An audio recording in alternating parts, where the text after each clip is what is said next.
have a motion to accept tonight's agenda? So moved? Second. All in favor? Aye. So I think the first item we have on the agenda for tonight is School Board Recognition Week, and I think we have some various people here to speak. Yeah. So that said, as stated in the agenda, New York State stops to honor school board members the week of August 21st to 25th.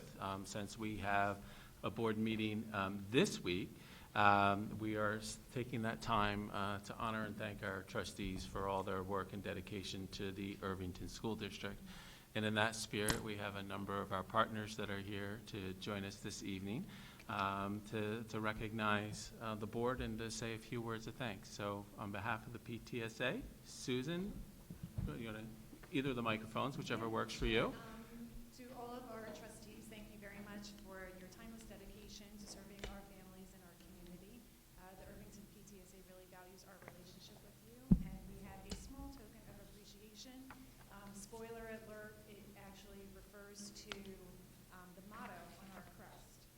So, Ooh. which is Ad Astra to the stars.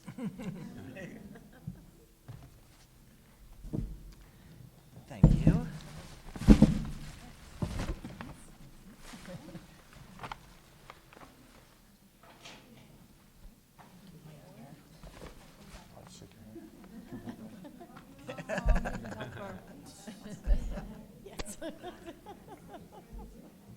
We should announce that we're giving gifts to all of our principals since it's Principal Appreciation Week. Thank you. Can I shake your hand? Thank you very much. I like it. Thank you, sir. This is not my ass. It's like you dyed his hair. Thank you very much. Thank you. Friendly you do. Thanks. I'll shake. Bye, please. Thank you, Thank you. PPSA. Great. Thank you very much, Susan, on behalf of the PTSA. Thank you. Now, for the Education Foundation. So Christina and Nirja would like to say a few words as well. So on behalf of the Irvington, the gifts are more fun than the speech. So on behalf of the Irvington Education Foundation, we also want to thank you for all of your time. Time is very precious. It's one of the only gifts that we can really give to each other, and you give it to the entire community. So we want to thank you for that, for your time, for your dedication, for your talent, for your input, for your perspective, for your guidance. So thank you very much. Thank you, sir. Thank you. Wait, come back, come back. You ran out of a shoe. Thank you so much. Thank you very much. Thank you. Thank you, Nirja. Great. Somebody lost a bow along the way. So, great. Thank you very much to you both. So David Sotile, on behalf of the Irvington Administrators Association. Dave? Joyce, I was going to say, you hiding over there? Oh, you're so tall. So on behalf of the Irvington Administrators Association, it is always a nice opportunity to take a moment to say thank you to our Board of Ed. Volunteerism, public service is something that is really the foundation and the cornerstone of a great democracy, of a great community, and is really where all of the good things that happen in our community, communities across our country are founded, are born. The things that we think about, I think about as a child and think about through my life, more often than not are the product of someone giving their time because they felt it was the right thing to do and an important thing to do. So I say on behalf of our association, thank you for giving your time. Some nights, a lot of your time. Weekends, a lot of your time. To this great district, to this great community. And so with that in mind, no cell phones at the middle school. Is this where you start singing now with the music? With that in mind, thinking of your love of our schools, but also your love of Irvington, we thought it would be nice to give you a little bit of token to, maybe bring a little bit of something sweet or something to keep you awake on one of these long evenings. And so as you're rushing to or from the train, we hope you'll stop at Bazaar and, That's clean great. up your day or do something that just makes it a little bit brighter. So That's very thanks very sweet. much. Thank you. Thank you. Thanks. Thank you for everything you Good to see you. See you again, Mike. See you someday in passing. Yeah, one of these days. That's you got it. Thank you. Thank you very much to David, Joyce, all the IA membership. So thank you. Oftentimes on this evening, the mayor joins us to say a few words, but he's actually at a benefit for the Abbott House this evening and could not join us. However, he has prepared a proclamation, as he does each year, to present to the Board of Education. So he asked that I share it with you this evening. So it reads, whereas each year, School Board Recognition Week is observed by more than 700 boards in school districts throughout the Empire State, and whereas the men and women serving as members of school boards are dedicated to children, learning, and community, and devote many hours of service to elementary and secondary public education as they continually strive for improvement, excellence, and progress in education, and whereas the members of New York's local school boards respond to educational needs of the communities they serve, and in doing so, these leaders help strengthen our state's educational system and improve future prospects for our children. And now, therefore, I, Brian Smith, or he, Brian Smith, serving as mayor of the Village of Irvington, do hereby proclaim October 21st to 25th, 2019 as School Board Recognition Week. So, from the mayor and the village. So, You get to hang that up in your house? With the friends. and then finally, to echo the words of our wonderful partners at the PTSA, the Ed Foundation, and the Administrators Association, we do sincerely appreciate all that you do for the school district, for each and every child. We can speak to the time that we see here in this room a couple nights a month, but certainly we can attest to the hundreds and hundreds of hours that you dedicate to the schools outside of what happens in public space in preparing for board meetings, sitting on committee meetings. Your leadership and support is always appreciated. So on behalf of the district, I too would like to present you with a little token of appreciation. Unfortunately, it's a gift card to the same place as IAA, so. Great minds think alike. Yes, yes.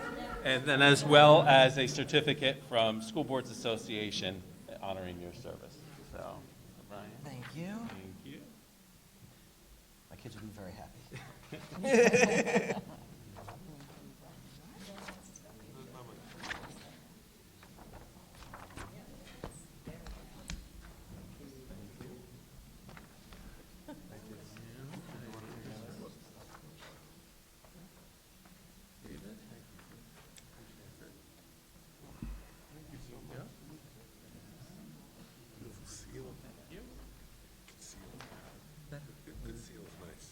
We'll go to Temple and do her thing, so. So I just want to note, I saw on the Irvington website, Go for it, Can go I, for may it. Yes. I? October, for those of you who don't know, what's that? May I? May I be recognized for a brief? I noticed on our Facebook page, and I was glad to see it, that October is National Principal Month, and so I just want to say thank you to all our principals for the work that you do, and I'm glad that you get a whole month, and I think next year we should really make the most of it to recognize you for your tremendous service to our students and your caring, and so thank you very much. And hopefully we can get together Certainly, and we extend that acknowledgement to our full administrative team for all that you do. Not only principals deserve a month, maybe you guys will get a whole season next year or something, so, but thank you for all that all of you do. Okay. So next we have a opportunity for comments from members of the community. If you have a comment, please go to the microphone so you can be recognized. Please try to keep your comments to 3 minutes or less. So if there are any comments from the community, go ahead. I apologize that I do not arrive bearing gifts. I would like to request permission, Mr. President, to address the board regarding a matter that is not on tonight's agenda. Go ahead. Just Thank please you. introduce yourself and, Yeah. My name is Linnea Beckwith, and I reside at 49 Havemeyer Road. My concerns relate to the out-of-district transportation services currently available to my child. While the Transportation Department and the Superintendent's Office have been made aware of my concerns in greater detail, I will not burden this board with the granular detail of individual bus routes.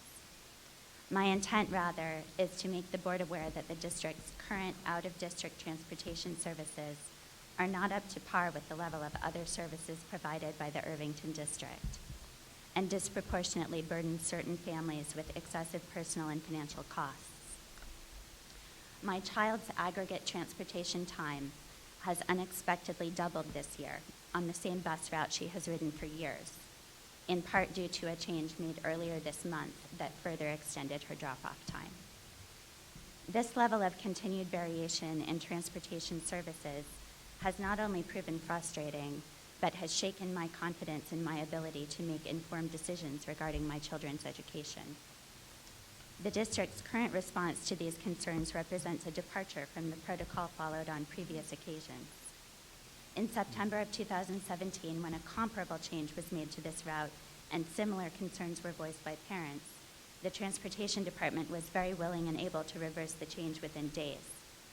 It's frustrating that current parental concerns, though very similar, remain unresolved as of October 29th. I don't believe that any Irvington parent should continue to be burdened with this level of uncertainty and fluctuation regarding education-related services as of late October, and I remain confused as to why services offered vary so significantly from year to year. My objective in addressing the board is to request your consideration of how decisions regarding out-of-district transportation impact families such as mine. Clearly, there must be some threshold of transportation services upon which parents can rely from year to year, and I am requesting your help in understanding this. I would like to request that the board consider working in collaboration with out-of-district parents, such as myself, toward the goal of creating more clearly defined and less variable standards for out-of-district transportation. I would like to further request that the board consider appointing a liaison as a resource for out-of-district families. Thank you for your consideration. Thank you. Any other comments from members of the community?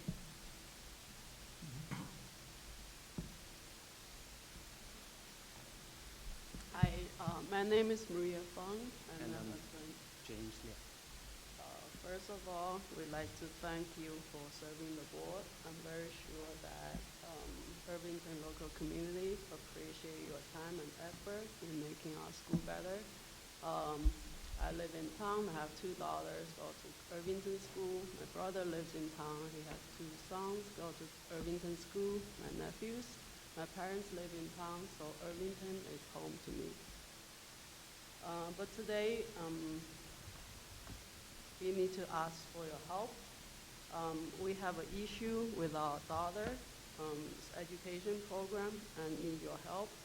Our daughter, who has an IEP and is in a self-contained 8th grade special ed program, she's a naturally happy girl who loves school but struggling in academics. Despite of that, she has always been working hard to learn, and very importantly, she has always been making progress all these years. We also put in a lot of effort at home to help her with school. We had a progress meeting last week with the special ed office, who has said that decision is made for Maggie to not go to a regular high school. Instead, the special ed office recommends that she should attend a VIP program, which is vocational. We have visited that class early this year. It's totally not appropriate for Maggie. We would like her to continue her education into high school with academic focus. Our daughter is capable of learning, and we are confident that she will be able to finish high school and move on. The school needs to provide an appropriate academic focus program. Making assumption that she's not going to graduate with the required credential is a huge mistake. Maggie has the right to have an academic focus program, and with appropriate support, we are confident that she will get to the finish line. Our understanding with school philosophy is to help kids to succeed. Sadly to say, the Irvington Special Ed Office is not doing its job. It does not provide a program and support for kids who could or may complete high school. Instead, it's pushing my daughter out, so she will have no hope to finish high school. As parents, we're furious about this, and we hope the board can help. As parents who raise a wonderful girl with special needs, we've been through many struggles, but we have no doubts that Maggie will complete high school and move on to possibly finish college. She's been through a lot, but always works hard with huge smiles. Being a special needs girl will not stop her from achieving her life. Years ago, we never thought she would be able to ride a bicycle or downhill ski or learn Chinese language or playing volleyball on school team or go to the 8th grade DC trip. She rides bicycle regularly with us, went down on the downhill ski, Black Diamond Ski Trail last season, speaking, reading, writing Chinese, and loves Chinese school, playing volleyball and serve over the net and gain points for the team. And she's excited to go to Washington, D.C. trip with her 8th grade girls and peers. Finishing high school years from now is another chapter for her, and she will be there. We sincerely need your help and appreciate your support. Thank you.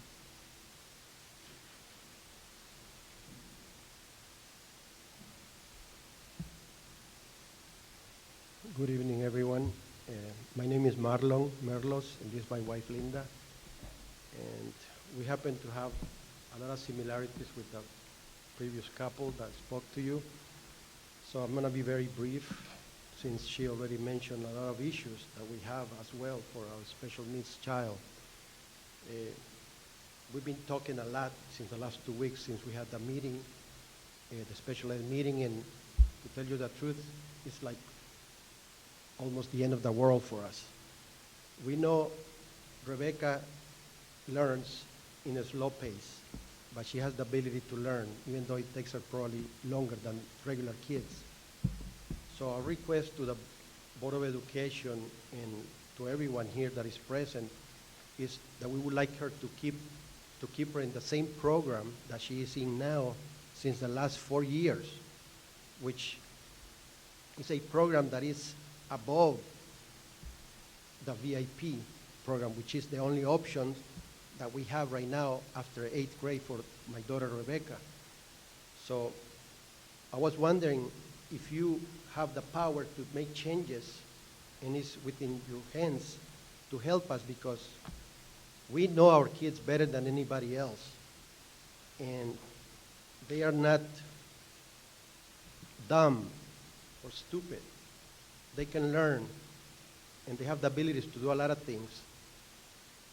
And I think that if we put the effort to put them on a regular class, rather than putting her back 4 years behind right now, as they have stated to us it's been a loss of time in a way, because this group of kids have been together since 4th grade.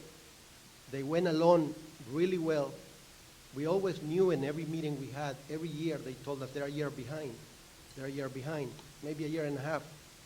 But this last time, after a test that they took for Regents exam, practice or mock-up test, they end up failing. All of them failed. So I don't think it's our fault, nor the teachers, nor the board, but the programs themselves. have proven that it didn't work. And if this didn't work the first time, 10 days later they said, we're going to give them the test again. So they gave it to them again, and they performed better. So that proves a lot too, that they're not lost in the whole world or with everything they're doing. They're doing math, they're doing English, science, and everything else. They understand concepts, but remember, they're not quick within time for the test. So our request, to be very honest to you and not to take too much time, is that we would like you to help us at least to have them graduate from the school, from the high school. I came from another country and I graduated from high school. I did not speak English at all, and I came when I was 16. And I proved to the teachers that I was able to do everything, and I graduated 2 years later. So I can see, I know their kid, I know a lot of other kids that are in this program, and they have abilities, and they can learn, but maybe they do need the extra push.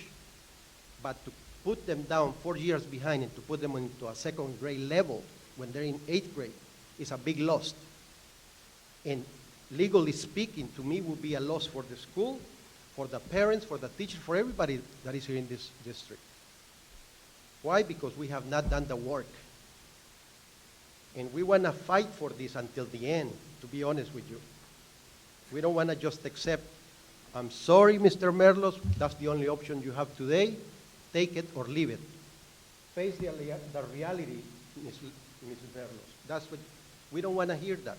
We would like to be helped as the help that we need, not to make our lives more difficult, or nor the kids.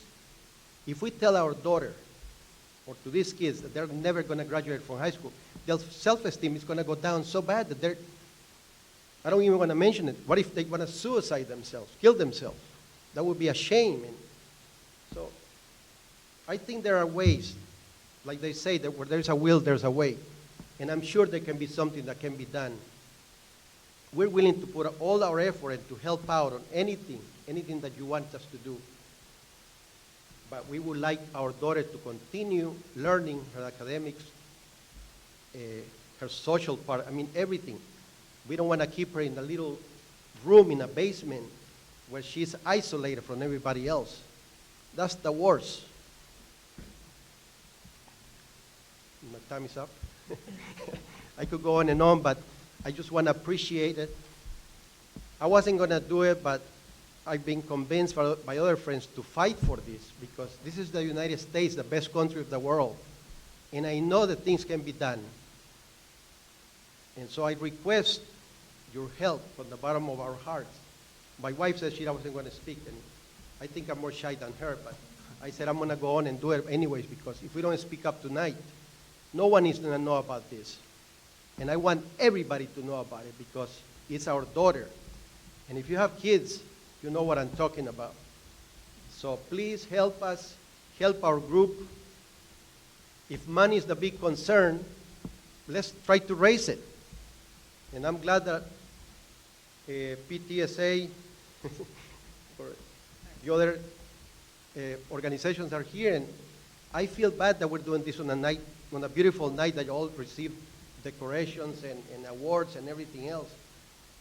But I'm sorry, this is the time we took, and we're here, and we wanted to express ourselves and to let you know that we want to do anything that it takes.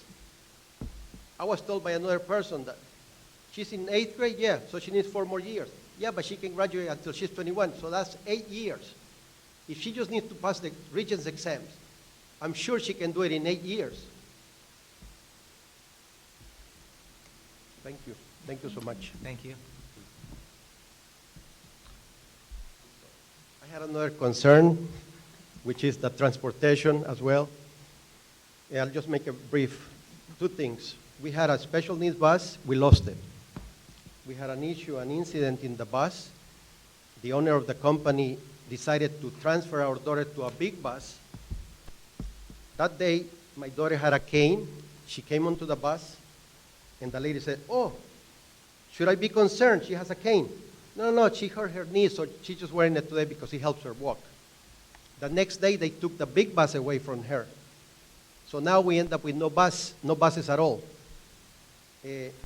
My daughter does not want to go back to the bus because there was a kid that pulled her back, almost threw her down. The driver had to get involved, everybody, and it's on video. So it's 4 more years to go. For me, it's really hard to get up in the morning, take her to the bus. I was walking her to the bus stop every day. I did what they told me to do. Not on Broadway, not on Sunnyside, you have to go to Broadway. You have to do this job. I did everything. But I'm giving up with the transportation.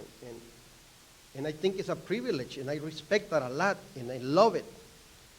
But to lose the bus and not to have an extra option for me, if she's sick and I cannot take her, who's going to take her to school? She cannot walk. She doesn't want to cross Broadway. So I hope you can help me in these 2 issues that are very important to me. And I'm sure that every parent that has a special children knows about this whole thing. And so we're in a hole right now. We feel like we have no help at all. We don't have family here in Irvington. It's just the 2 of us. We came here 2001, and we've been here ever since, forever. Mr. Sotile knows us. He knows my son. And he's brilliant. He's at Boston University right now studying physics. I'm an architect. She's a graphic designer. We do a lot of things. And I know she can achieve anything because I've seen her do it. She has the determination character as me to do anything that it takes. And at the end, I always accomplish it. Thank you. Thank you. Thank you. Any other comments from the community? Sure. I certainly just would like to address, without certainly names, and I know each family, with the latter 2 families regarding your children and your programs. First and foremost, I give you a lot of credit and respect for showing the courage to come up and to address these worries that you have for your children in such a public way. That's testament to who you are as parents and as your children's very best advocates. So I certainly give you that credit. And I know that we certainly have a team, and when we think about working through process, the CSE process is about team. It's about collaboration. I understand recent meetings, which were designed to be kind of a progress meeting or a check-in, as Mr. Liang said, that did not go as well as you had hoped. So I certainly want to let you know that I'm well aware of the concerns that you have, and that Ms. Krieger, Dr. Kaur, others, Ms. Stein, and I certainly are in dialogue, and we will look to follow up with you and to have another conversation in the next couple of weeks. With respect to transportation concerns, the 2 that were referenced, that Ms. Stein and I are aware and working on both of them with respect, and I'm sorry, I'm drawing a blank on your last name. Yes. That I know we're certainly evaluating the situation right now. There's been some data collection. I know that it hasn't been happening quick enough for you, but I certainly want you to know, all of you know, that we're hearing your concerns, and that from a transportation perspective, we will be following up accordingly. And then to the other families, Ms. Krieger and I certainly will follow up with you for more dialogue down the road. But again, I want you to know that we're your partners, and there can be bumps in the road, there can be challenges, and there's obstacles, but we share the same goals for your children. And we want them to achieve their personal best. And we may be apart now, but we're through time. Hopefully we're going to come to a better place, and we'll be realigned where we think we're headed for the benefit of each of your kids. Thank you. So I guess at this point, we will move on to our presentation for the evening, and I believe Dr. Kaur is going to lead a discussion regarding the professional development plan, and we look forward to that. So if I could just say a few words. Throughout the course of each school year, we always stop and take time to highlight a few areas of importance associated with the good work that is led in our schools by our wonderful administrative team, who will have their season next year. And of course, all the good work that happens by our children on behalf of our students. That said, tonight we're going to pause to talk about professional development. Dr. Kaur is going to provide a nice overview, some insight into the work that we do, and as you kind of work through this, you'll begin to see a framework for a future plan that we are developing. And then finally, a final acknowledgement to my colleagues, and thank you for being here to support and speak to the work as necessary.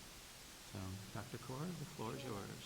So, it's so funny. I think we go back and forth between this word of professional learning and professional development. And I think we've really shifted, not recent, but certainly the terminology around professional learning communities has been around a long time. And there are quite a lot of research behind it, but ultimately there are some basic ideas behind professional learning that we ultimately think are important.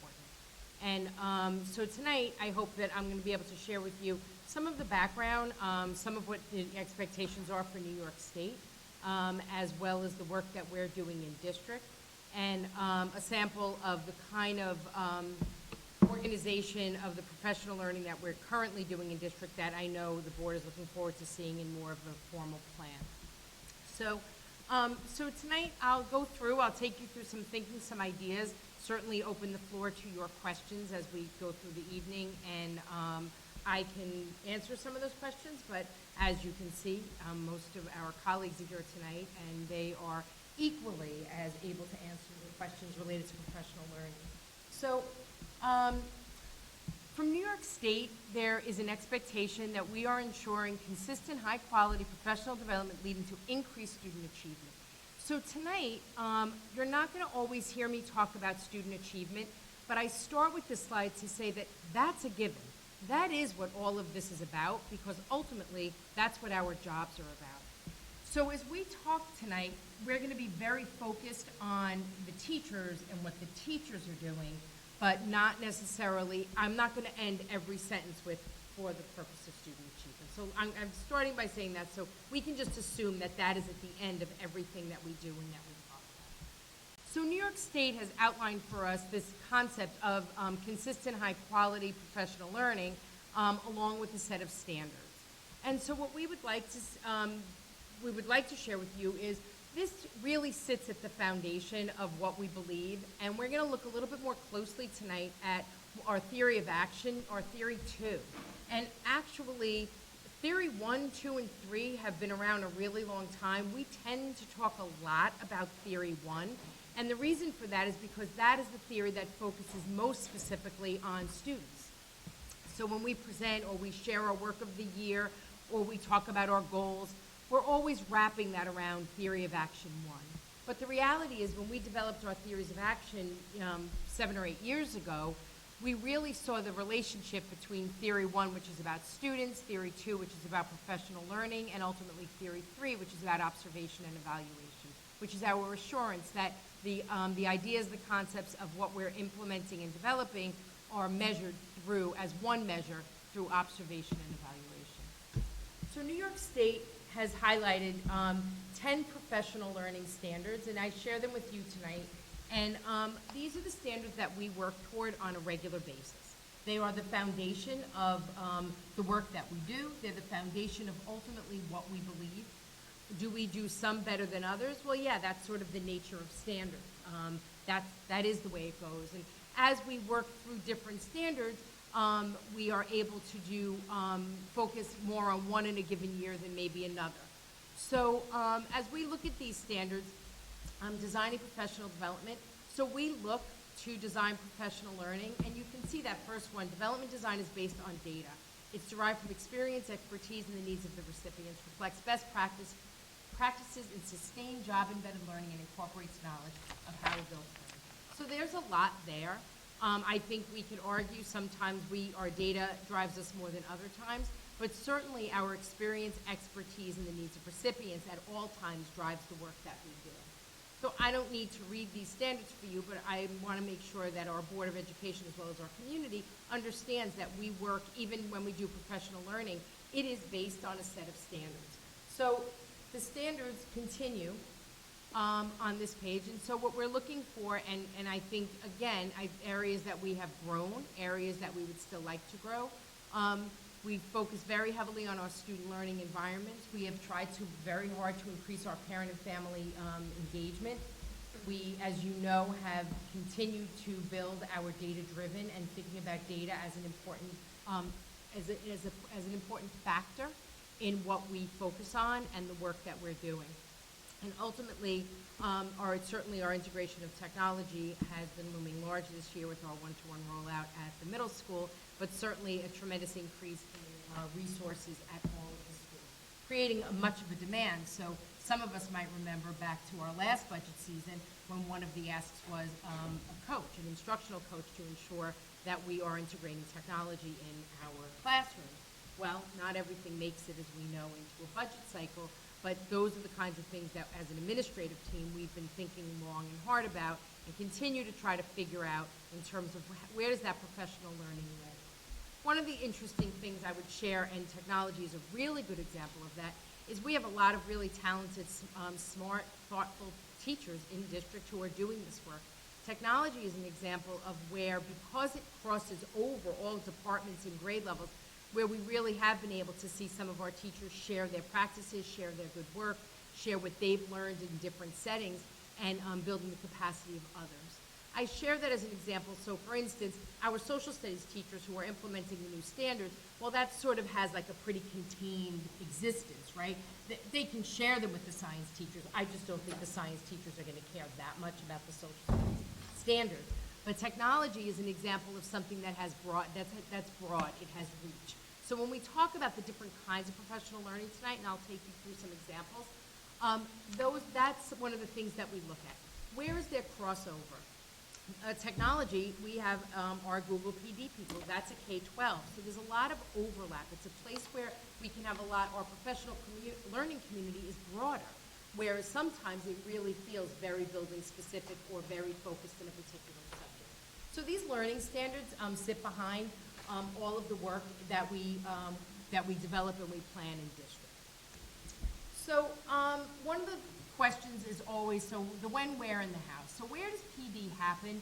Where does professional learning exist? How does it exist, and what does it look like? So we thought it would be helpful for us to share with you kind of a window in. We're proud. I have said this often, and I really can't say it often enough or loud enough. We are incredibly lucky to have the administrative team that we have in this district. Every one of our administrators sees themselves as part of key role is supporting and growing the professional capacity of the teachers and the staff in this district. And so there are districts that you could go to where you don't see administrators leading the kind of professional development and the professional learning. There is an administrator in the room who doesn't do that on a regular basis through observation and evaluation, and more importantly, or not more importantly, equally as importantly, through faculty meetings, through different grade level learning sessions. And when we look to have new administrators join our team, this is a really important focus for us and an expectation.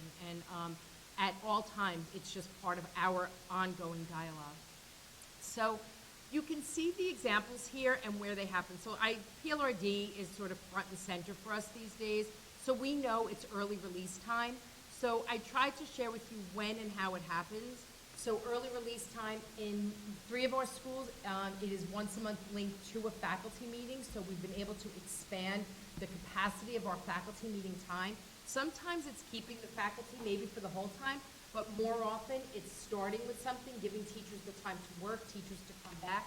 It's also the opportunity where all the teachers in a building are available, so you can do building level and district level work versus different, like a grade level learning session where it might be targeted with one particular grade or one particular team or one particular department. So when you look at those 4 that are on the screen right now, what you're seeing is different entry points. So PLRD might be whole group, but it also very often becomes small group. It can be common goals, but we have this luxury now with PLRD to also allow for the support of individual goals and needs of teachers. Faculty meetings are once a month, they're whole group.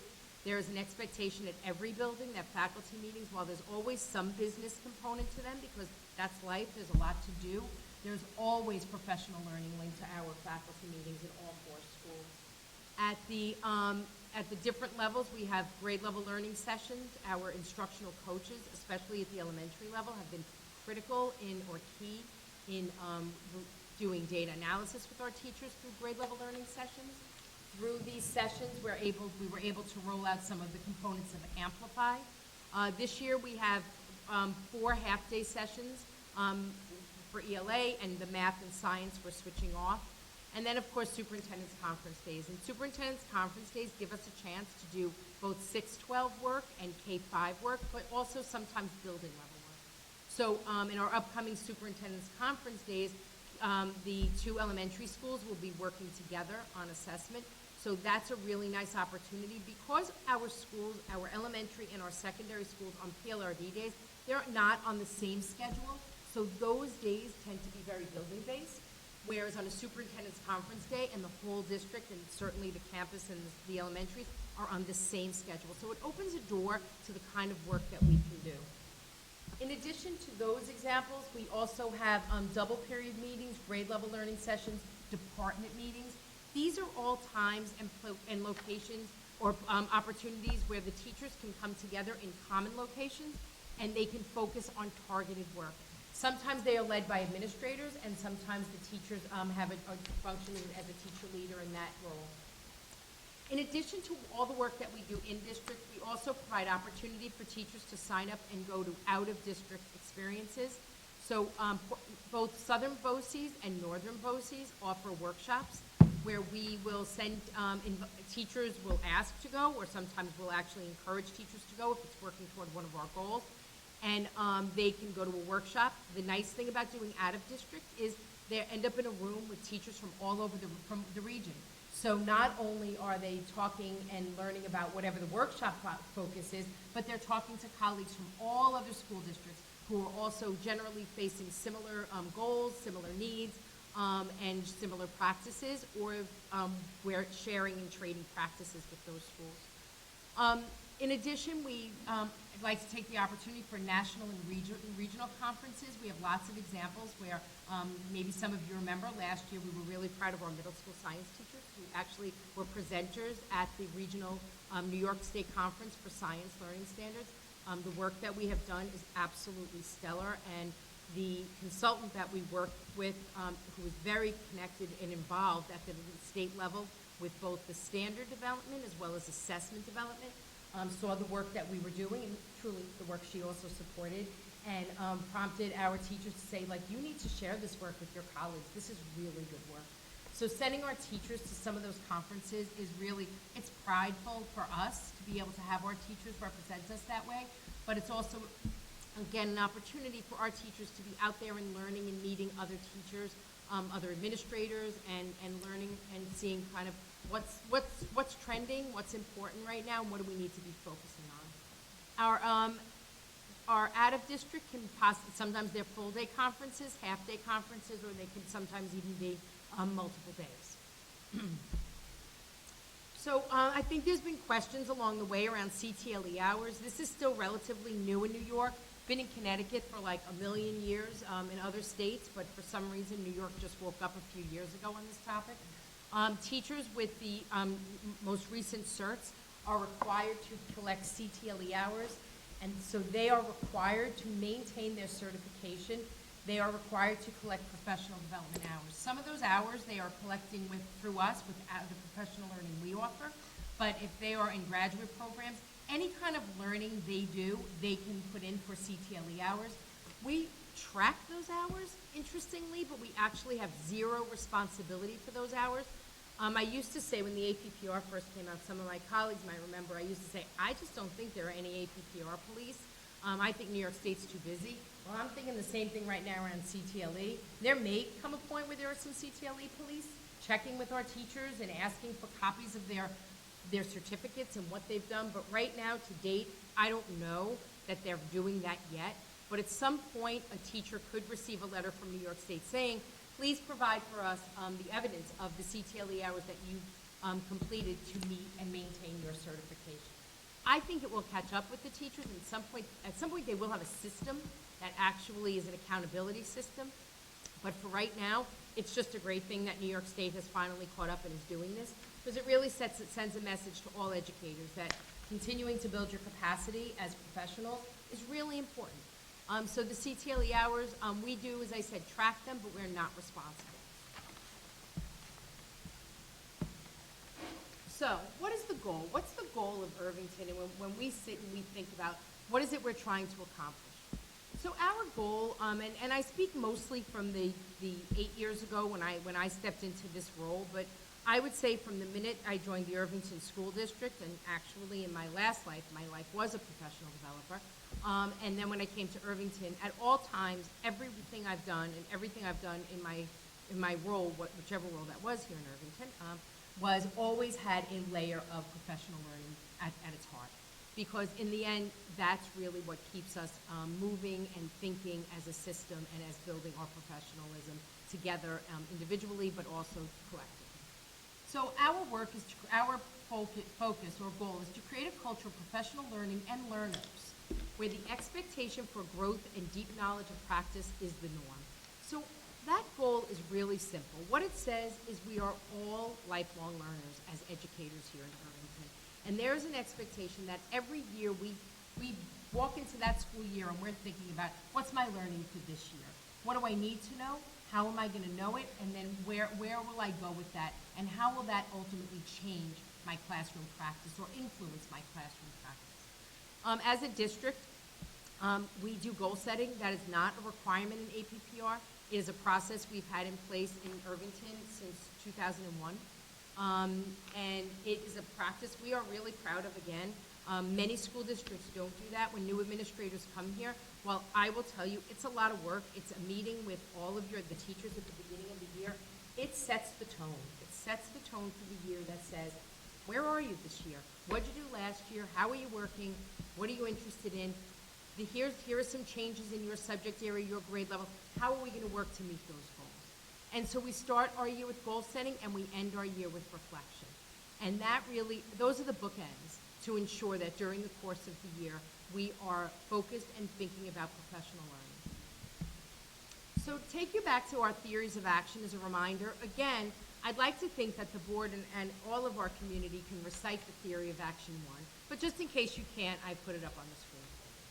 So our theory of action, our first theory of action is always about kids. It's really saying, what do we want? What do we want to make sure we have in our system? What do we want it to exist like? What do we want students to know, look like, and be able to do? And that's really what sits behind theory of action 1. And in order to accomplish this theory and our goals under this theory, we ultimately seek to value and foster the professional learning and growth of all members of our school community. With that, we will build our collective capacity to support student success. And so you can see that this theory has been here for 7 or 8 years at this point, and it is all about what do we do and how do we ensure that our school district is committed to professional development. I just remind you, our third theory of action, again, speaks to observation and evaluation. And while you'll see that is going to come up several times tonight, because when we say, how do you know, so much of how we know is through the experiences we have in classrooms. So for our administrators at the building level and our directors who are in and out of classrooms all the time, observing, they get to see in action a lot of the professional learning that we do on a regular basis. But in addition to that, as an administrative team, once or twice a month, we do instructional rounds, so we are all in and out of classrooms. We build the capacity of our administrative team because all of our administrators are familiar with what our classrooms look like at all levels. So it's really important that Juliet and Matt are seeing what a first and second and third grade classrooms look like. And it's really important that Andrea and Linda and Joyce and all are seeing what does it look like to be a junior in Irvington High School. And so through our instructional rounds, we build and we ensure that as an administrative team, we have a common understanding of the expectations for teaching and learning in this district. And every year we certify, and Chris certifies, that our teachers, that our administrators have engaged in ongoing learning as an administrative team, as individuals and collectively, to ensure that we are continuing to support the growth of teachers in our district. And that is all linked under APPR as well. So observation and evaluation is an incredibly time-consuming process for our administrators. It can be daunting at times, but every time we talk about it, we all talk about the value of how much we see, know, and understand because we're in classrooms. Our areas of focus for professional learning, this is sort of a short, I could layer in lots of building goals and different areas of growth that specific building administrators are working on. But broadly speaking, instructional design, as you know, our understanding by design focus has been an ongoing conversation. Assessment, instructional practices, RTI is another area that we've committed to and we continue to grow. Our focus on data has expanded. We are committed to being standards-based, that's at the heart of the work that we do. We are, our professional learning spills into program implementation, which I'll talk about.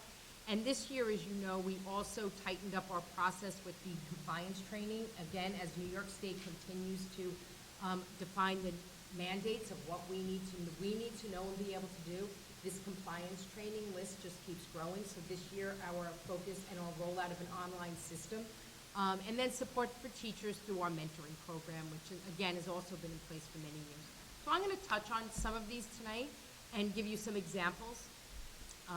So for our online training, these are the 4 that we've conducted so far. I think we fear that there are, we'll be having to address certain others sooner rather than later, as New York State keeps defining deadlines on the fly of what we need to keep doing. But these are the 4 that we set out this year. We used deadlines. We developed a system that we think worked, and we were really proud of our teachers and our administrators. This was like new. It was challenging. It was a change in practice, and we had really high success rate of our teachers completing these. I would say a couple of reminders to just a handful of people, but people really understood that the importance of this and that there was a lot to learn in each of these trainings, and people really came on board with us. So we really appreciated that. And that was, by the way, not just, that's teachers, staff, that was every staff member. So that was a big shift for us, but that falls under this hat of professional learning as well. We have a mentoring program. Our mentors are our teachers. We have some, I call them repeat customers. We have teachers who love being mentors, and they're just great. And the way that mentoring works is in the spring, when we start to really unfold what our hiring pool is going to be, we start to generate our list of where are we going to need mentors. And so for every teacher, if we are hiring a teacher who has been tenured somewhere else, we provide a cultural mentor. So that's sort of how do I learn the ways of Irvington, and how do I know, like, wait a minute, it's grade reporting time, or what does that mean? What does PLRD even mean? Or all of those kinds of things that when you come to some place new, you don't know. If it's a non-tenured teacher, they get a full mentor, and the expectation is that that mentor is able to also help them with their teaching and learning. So they may be supporting them in their practice.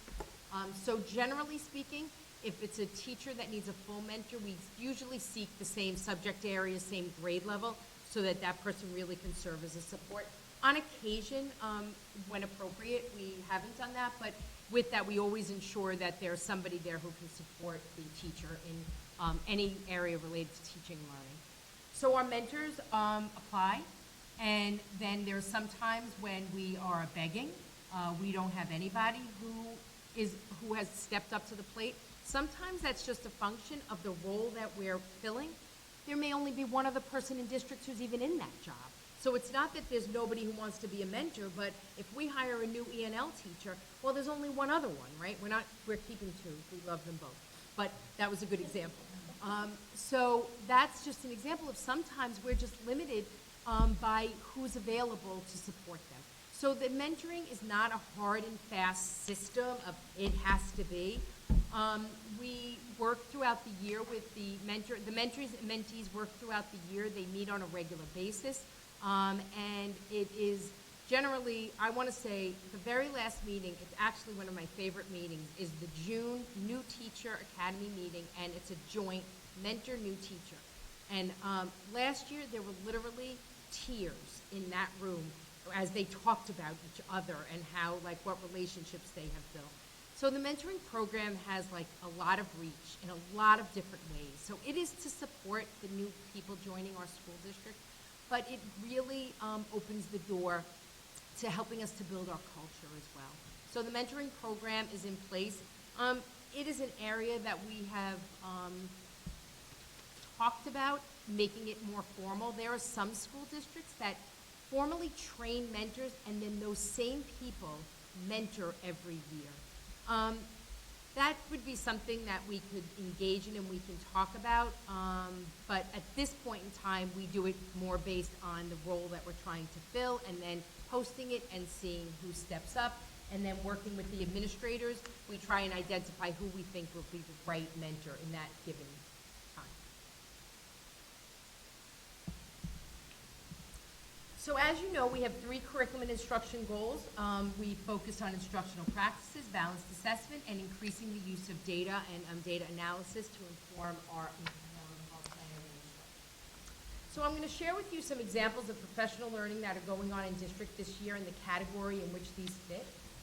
So when we talk about instructional practices, the work that we do with BARD, writing is thinking, and metamorphosis, and world language, all 3 of those curriculum areas have consultants who spend time with us in district, and our time with them is spent on instructional practices. In other words, what are we doing, what is a teacher doing in their classroom to engage the students?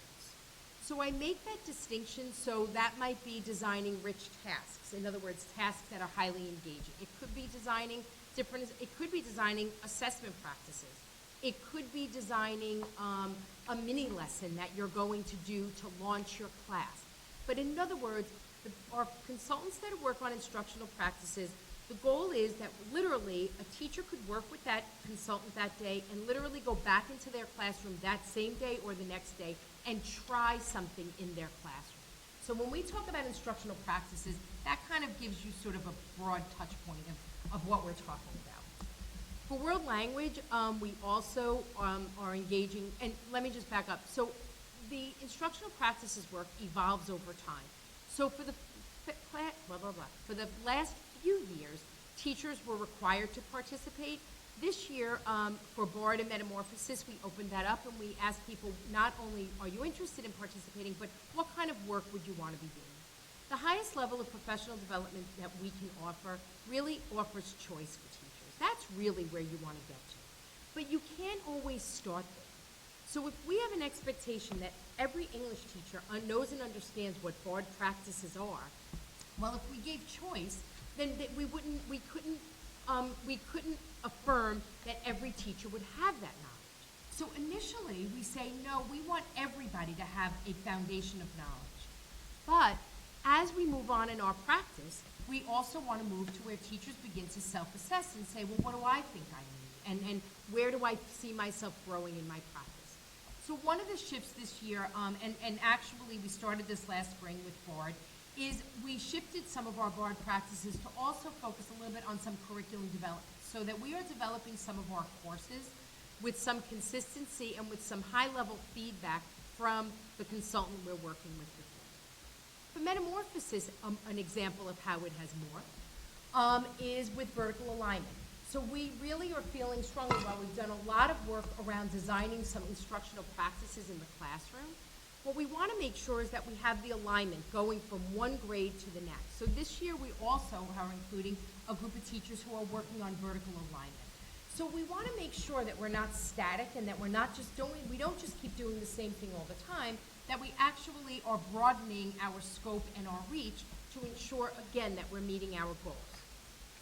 Our world language focus, and the board I know is aware that we recently had another school district visit, and they are probably going to be the first of many who are coming to see and marvel at, if I do say so myself, at our world language program.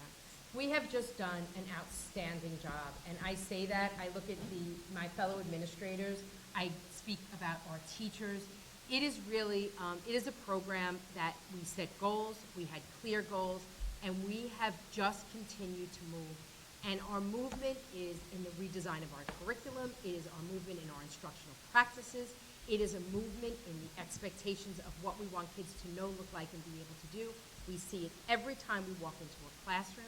And it also, of course, has that much required piece of data. So it really is the whole package. And we can talk at some point about why it worked that way, but it is a program that is beginning to be seen in our area as a program that is worth learning more about. I'm not saying it's perfect, and I'm not saying there's not work to be done, but it is a program that we had a systemic, thoughtful approach, and we have rolled that out, and we see how that's played out. I share that here because it has a few different spokes on the wheel. So we do coaching, so our consultant is in the classroom and is working with our teachers. We also, though, still continue to have complete the remaining curriculum development that needs to be done, and we also have some whole group training and that the consultant continues to include in the work with the whole department, as well as with individuals.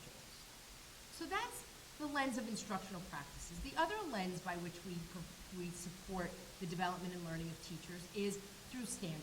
So as standards change and as the expectations for standards have shifted, we have continued to support our teachers in ensuring that their curriculum and their practices, but especially their curriculum, reflects the New York State standards and the expectations. So for the last couple of years, we've continued to work on science and social studies, and this year we're really excited because we found an amazing consultant who is working with us on the music standards. And she is, again, like our other consultants, she is really at the heart of the work of New York State. She is at the heart of understanding, knowing what the standards are looking like, the kind of assessments that New York State is looking to ensure that we're including as part of our work. She comes from a strong instructional design background. She has a deep understanding of understanding by design, working with essential questions, enduring understandings. So she has really come in, and she this year is working with our music department for 3 days, and they have really started to develop an understanding, goal, and philosophy of what the music department in Irvington, really what's important. And so they are just beginning that work, but again, we are really proud of that work. I didn't put it there, but I actually should have put, because we're still in the continued rollout of building the guidance plan. So our counseling plan, we're actually really, I would say, really on this slide, which is beginning to develop our instructional practices. What are our lessons? What are we going to be doing in our classrooms to ensure that we're meeting those new standards? So the third category that I would share with you of professional learning is program-based. So we don't buy a lot of programs here in Irvington. So we don't do a ton of this. But Amplify is a good example of a program that already had the New York State Learning Standards embedded in it. So we don't do a ton of work like the science consultant with the secondary level who's helping to ensure our teachers know the standards. Those standards are just built into the package of Amplify. So the teachers are learning the standards, but not as a separate entity. The content is provided by a publisher. So Amplify is created by a company, and that content has to be taught and rolled out with our teachers. So the professional learning is learning about how to use the program. So it's learning the content, which is embedded based on the standards, but it's also learning how this program goes. How is it written? How are the lessons done? And where along the way, and we're not there yet, where along the way will we have to make modifications to the program to ultimately make sure that ensure that it's meeting our standards. In addition, there's literally training at times on the materials. When a teacher gets a big box delivered to their classroom with a ton of materials in it, we actually need to take time to open that box and literally go through, figure it out. There are very often, with Amplify, there are words that go on word walls, or there are big text, there are textbooks, there are videos, there are different resources. So when we talk about program-based professional learning, that's what we're talking about. We're talking about when we purchase a program that needs to be unpacked with the teachers in order to actually deliver the instruction in the classroom. So those are sort of the three branches of professional learning that happen within the district. External conferences and workshops have another purpose and goal. So I talked a little bit about the BOCES workshops, but I also want to be clear here. So sometimes a teacher goes out, like for instance, when they were rolling out the new revised standards, the new revised assessments for the new global regions, for instance.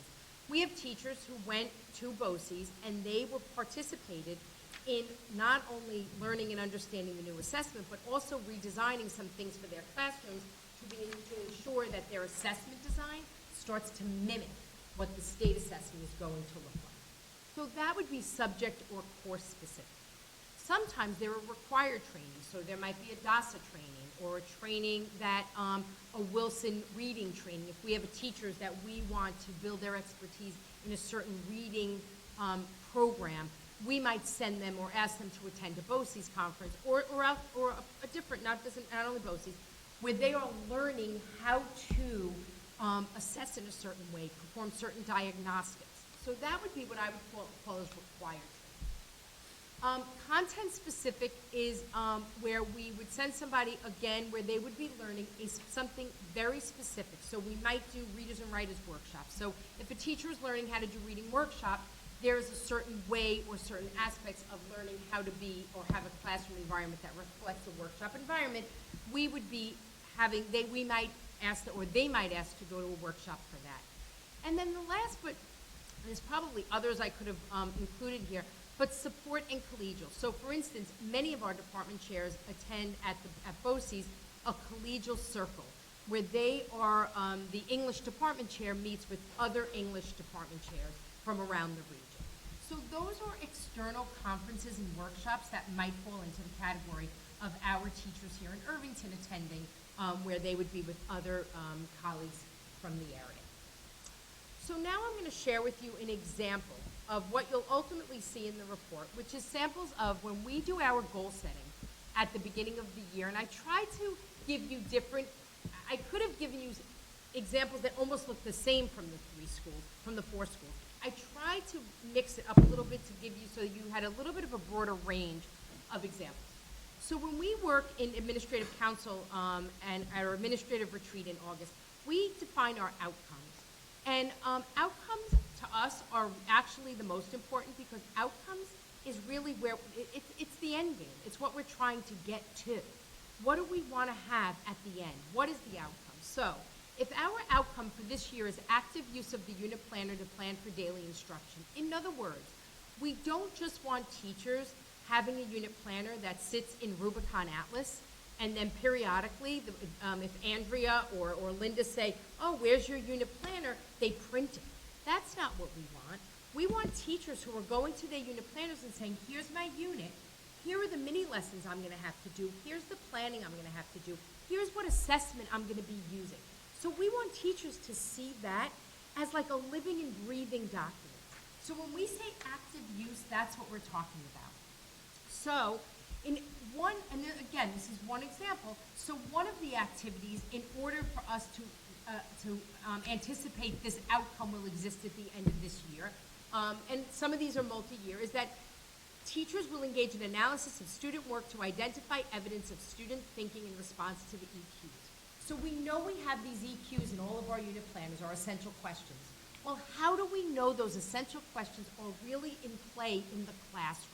How do we know teachers are using those essential questions to engage with the students about those big ideas? Because the essential questions are the thinking.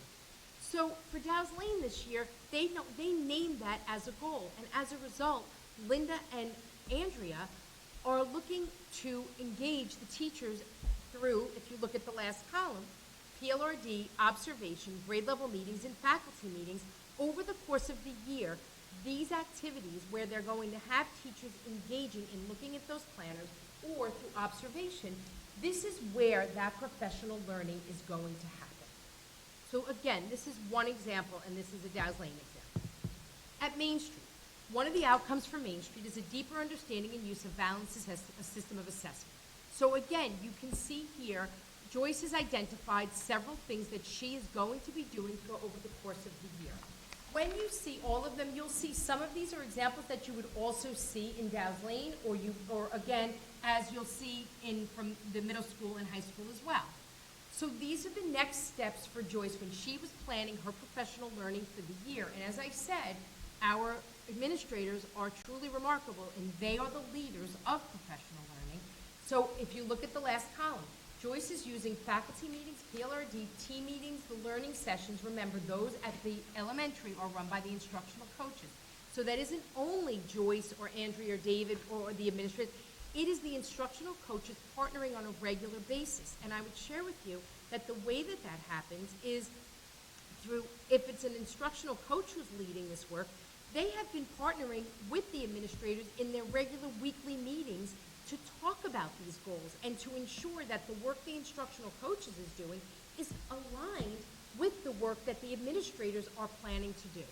So you can see, here's some of the activities that Joyce will do throughout the year with the support of instructional coaches, and these are the different areas where it will happen. For the middle school, one of the outcomes, teachers will design different types of assessments, including, and they named it, they gave some levels of specificity, as well as this whole idea of the work we're doing of aligning stage 1 and stage 2. Last year, David and Allison did work around bringing stage 2 and bringing that to the forefront, bringing assessments to faculty meetings, so you can see in that last column again, faculty meetings, grade level and PLRD, that's consistent. This is how we are using our time, and you can see these examples of what will that look like. And in some cases, it's building-wide work, and it's building-wide work that's being led by the administrators. You will also see, for instance, in the high school's example, administrators will partner with the instructional coach, and I want to say, I thought it was here. Also, there was one where it said also with consultants. So this isn't just, consultants don't just show up here and do what they want to do. The consultants are linked to the expectations and the goals of the district. So the work that they're supporting with our teachers is, again, linked to everything that you're seeing through these different building examples. So you can see, and I'll just stop for a second. So for the high school, department chairs will analyze and utilize data to lead dialogue and data examination with their departments. This is a goal for us. Is it going to be perfect? I'm going to tell you right now, no, it's not going to be perfect, but is that conversation happening, and are we starting to see a different level of engagement? Our chairs recently went to BOCES, so that everybody was trained in level 1 data. So it's those components. So when we look at this, we are looking at, again, observation, department meetings, double period meetings at the high school, faculty meetings. Also the expectation from the middle school and high school that the once-a-month department meetings, those meetings are led, those are after school, and those are led by department chairs. There's an expectation that our department chairs are leading this work as part and parcel of the work, again, the instructional coaches are doing, as well as the administrators are doing. So these are examples of what, of the kind of work that's happening across the building. But we would be remiss if we didn't share with you that the work, we've embedded the work for physical education. So even though Stu is here and he sort of has his own department in this way, the work of physical education is folded into the work of all of our buildings, all of our classes, all of our buildings. So it falls under these buildings.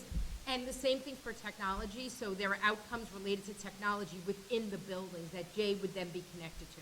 But PPS actually has its own set of goals and its own set of outcomes because it wouldn't fall under a building level outcome. So while the buildings hope and want all of their IEPs to be written well, that would not be professional learning that our buildings would be leading. So our PPS department also has their own set of outcomes related to professional learning, and as you can see from this example, it's the consistent practices in IEP and IEP goal development. So we are working really hard to develop really consistent IEPs. It's an area that is very challenging. It's different buildings, it's different developmental needs, it's different expectations, but it is really important. So you can see that we have an outcome related to that and a series of activities. On our first superintendent's conference day, all of our PPS staff, special ed teachers, and related service providers will all be spend the day with Gail and Iris focused on this goal. And I will share with you, I don't want to say that we duke it out, because I think we always treat each other with nothing but respect. But when we sit around the table and we say, here's how many hours we have this year, here's all the things we need to get done, when are we doing it? And last June, we sat in the room and we said, we know when we divide up and we say, well, all the special ed teachers are going to leave their buildings and they're going to go to a full day as a department, well, as a building that says, oh, well, I had grade level work I wanted to, and we want our special ed teachers there. They collaborate with our teachers. They are, in many ways, general education teachers as much as special education teachers half the time. But, you know, we all sat there and we said, but you know what? We believe that our IEPs need to be written and written well. And we said to Gail and Iris, you know what? This time is important. And so collectively as an administrative team, this is important, and it's important to all of us, and it matters to all of us. And we want to make sure that professional learning is provided for everybody. So these are examples of the kind of professional learning that goes on. And when I say on a daily basis, I literally mean on a daily basis in our buildings. So with that, I said a lot. And I have my clicker, and I am always happy to flip back to a slide. And we are happy to answer any questions, provide any clarification that would be helpful. Thank you. Oh, I'm sorry, I was a little bit excited. Sorry.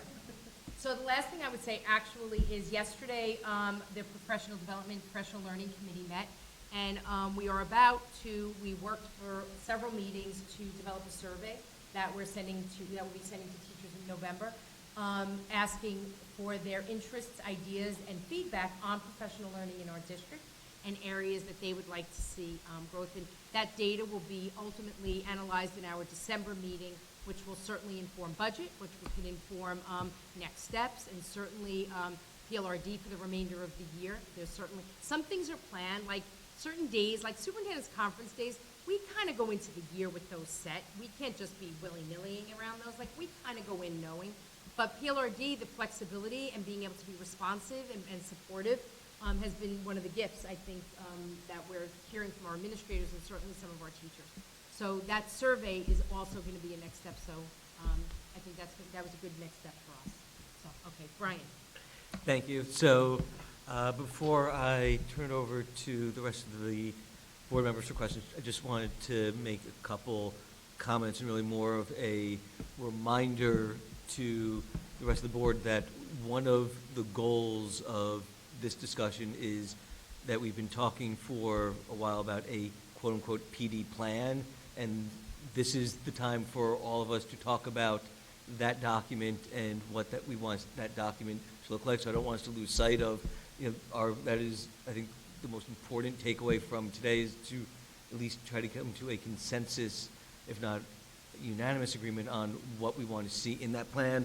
Obviously, slides like that are going to be a key component of it in terms of reflecting the professional learning that is done, and the proverbial how do we know it's working, and looking to get that understanding. But to the extent people have other thoughts or ideas in terms of what we want to see in that end document, that's something that I don't want us to walk away from today without having a discussion on that. And obviously, anything else that was in the presentation is fair game for questions. So with that, I don't know if there's anyone who wanted to start, or if you want me just to go down the line.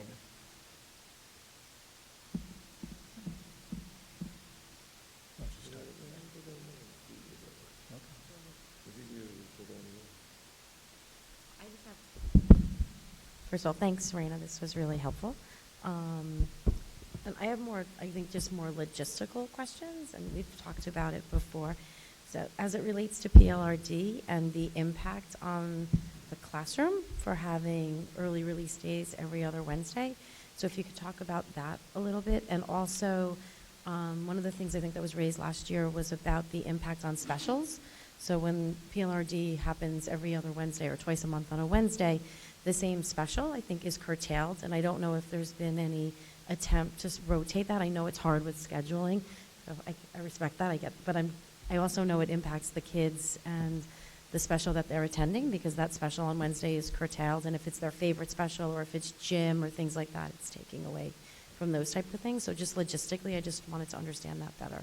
Sure. Okay, and we've talked about it. So I'm going to look over there because I actually think we did have the issue last year with PLRD. I think it was our first year in scheduling it. That definitely happened. I want to say that was addressed. It was addressed this year, so that doesn't happen. So I would say you're better off with your kid being having special on a Wednesday than a Monday. I think we miss a lot of Mondays at school. Oh, that's true. No, but that was, and I believe it was an issue that was addressed, the Dow's Lane issue. I think it wasn't a Main Street issue, so I could be wrong, but Joyce, I'm just looking for you to nod, it's not an issue, correct? Yeah, so that was addressed. Okay. So those were I call those first-year blues. Yep, yeah, yeah. So I guess when you say impact, I think that one of the things that we're hoping to actually communicate and share with you is the overall breadth. So if I could say to you, is every PLRD ultimately a direct translation back into the classroom the very next day? No. But I want to give you some examples, though, of, and I welcome my colleagues to bring them in as well. I think we've had some really good examples certainly around Amplify. So when we have a PLRD hour, so if this were 2 years ago, we would have pulled teachers from the classroom to unpack their materials in their boxes. Now, Andrea and Joyce work with Christine Rosner, and they are able to organize and coordinate that, and that is just done, and it's seamless. And so sometimes it's not, when we talk about the impact, it's also what's not, things that we were frustrated before with teachers getting pulled for certain things. Now we don't necessarily need to do that. So I want to say, so for me, that's an impact, but it wouldn't be an impact necessarily that you might see for your child. But Yep. again, it's Yeah, professional, no, it doesn't, right? yeah. So I think those are examples. I also think that we've been able to use PLRD to do some direct translation work where the teachers might engage with at the building level in some direct work around learning about assessment and assessment design. And then the next hour, so instead, because let's say if it's married to a faculty meeting, now, instead of like that hour coming and going, what we're able to say is, look, you've had the learning right here and now. Now go. Go and work on an assessment that you're going to be doing in your class in the coming weeks. Not next year, in the coming weeks. And so, again, so that is what I would describe as a direct impact on the classroom. And it's a direct impact because it's timely. I think that's the piece I want to highlight. That's what makes it so powerful and so helpful. Thanks.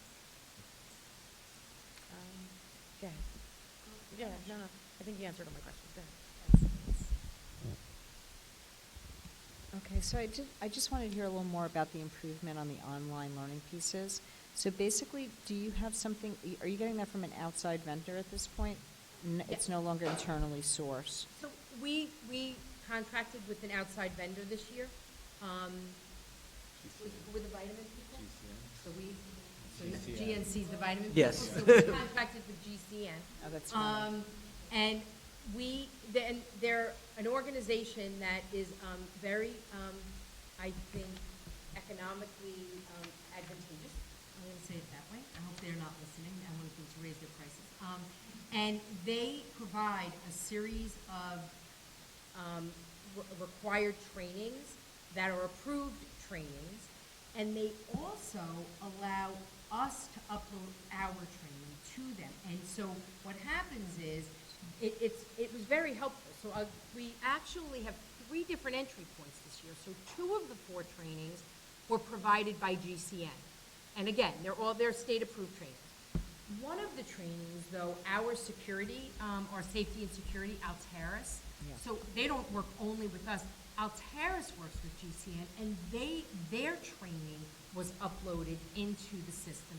And then we were able to take the technology training we've done every year, and this year Jay revised it, and we can give it to them, and they upload our training.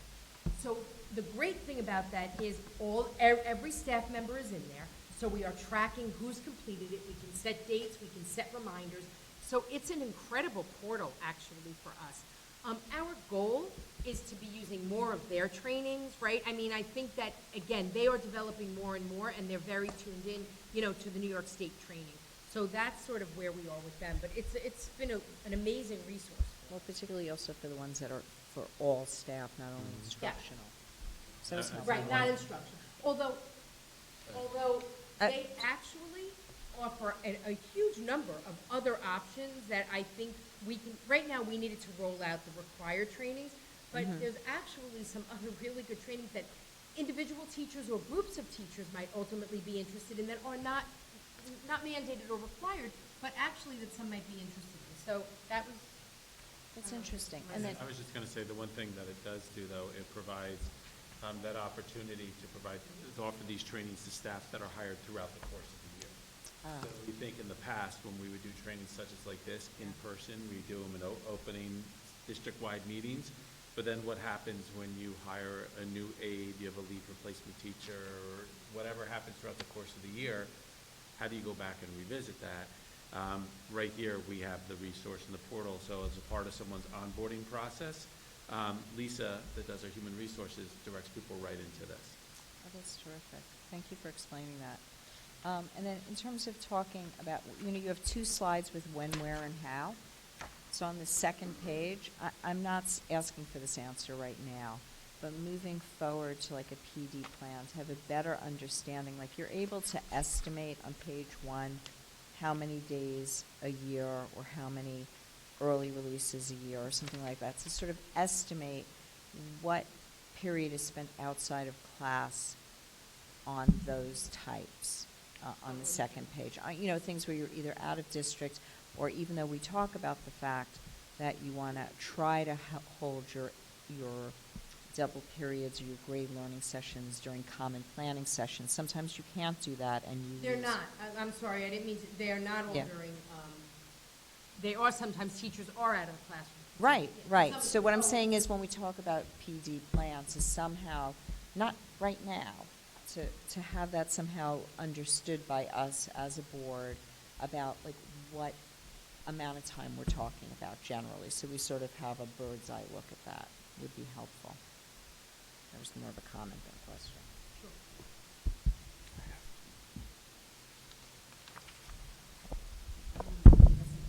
Double up.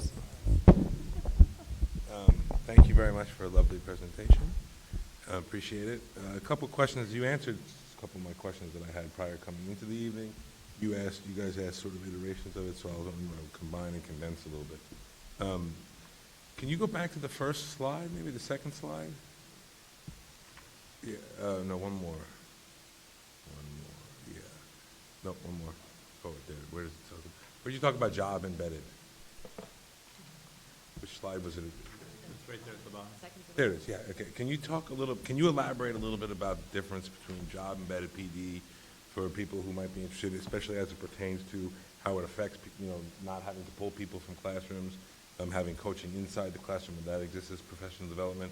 And I would love for us to sort of see how we could figure out how that works itself into the professional development planning. So,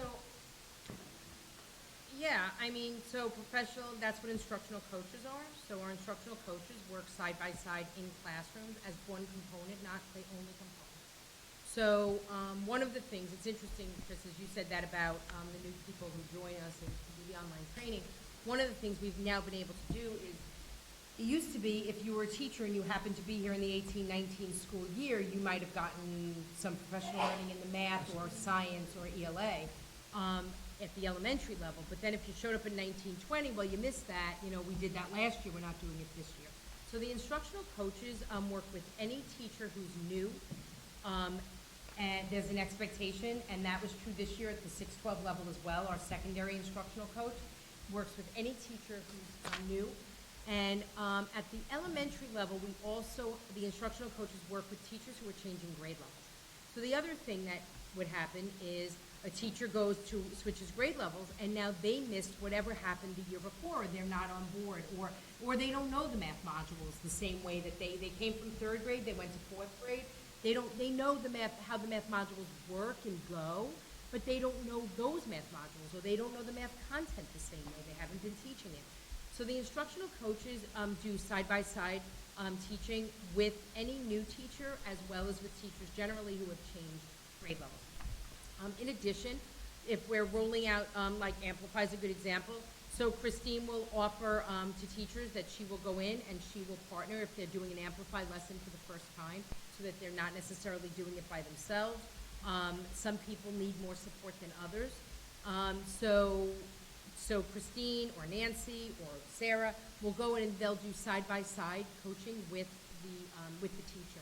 And that is based on, sometimes based on needs, sometimes based on a new area, a new instructional strategy somebody's trying, I would think a good example of that would be at the secondary level, the QFT. So a questioning practice that Sarah introduced, and teachers want to know, how do I do that? And I'm afraid, I'm a little uncomfortable. Or the BARD consultant was here, and they worked on a really interesting practice, and now the coach goes in, and they do side-by-side coaching with the teacher on an instructional practice in ELA, in the ELA classroom. So instructional coaching and job embedded can look like a lot of different things. We're pretty flexible, and our coaches are very flexible, as well as are our consultants.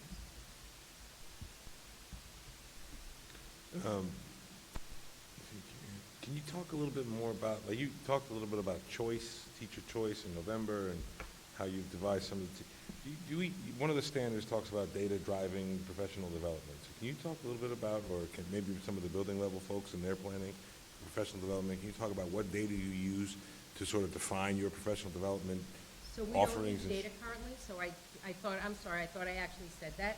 So we don't currently use data to drive our professional development. I think we're starting to do that, so I think the survey and getting feedback from teachers and teachers having choice, that's definitely one step. I would say that the way that instructional data drives it would be through instructional coaches. So in other words, if we're seeing that a particular classroom, we're seeing some difference in the data of performance, and we think, we're wondering why is that? Why might one classroom not be necessarily, or maybe some of the students not performing at the same level? Well, sometimes, I think the example I just gave, maybe the teacher changed grade levels and needs more support in delivering a certain kind of instruction. So when we say data, I just want us to be careful. So there's the use of instructional data that does inform where we need to engage in professional development, but we are not currently using data to design our professional development. So I just want, I'm not sure which one. No, you said yes. Hit both angles of it. Yes. Right. I was. Could you just repeat that one more time?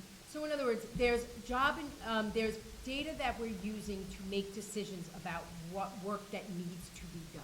So for instance, let's say we give a math module assessment and the kids didn't do as well in a certain area, or I'll use the state data. So all of our coaches now and our department chairs have started to look at state assessment data.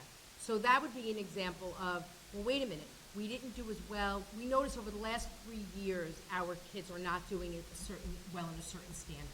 So that might drive the professional development. So now one of the coaches might do a learning session, embed that standard, and give the teachers some support and help and ideas on how might you teach into that standard so that kids demonstrate higher levels of success. So that's an example of where our student data will drive professional development that we see a need to have. We're not using data to design our professional development. So the survey, that's what we're saying. We're doing this survey because we want feedback from teachers. We get feedback from teachers after we do different professional learning experiences. We'll ask for feedback, but that data is not necessarily making the decisions about the professional development that we're planning and organizing in the district.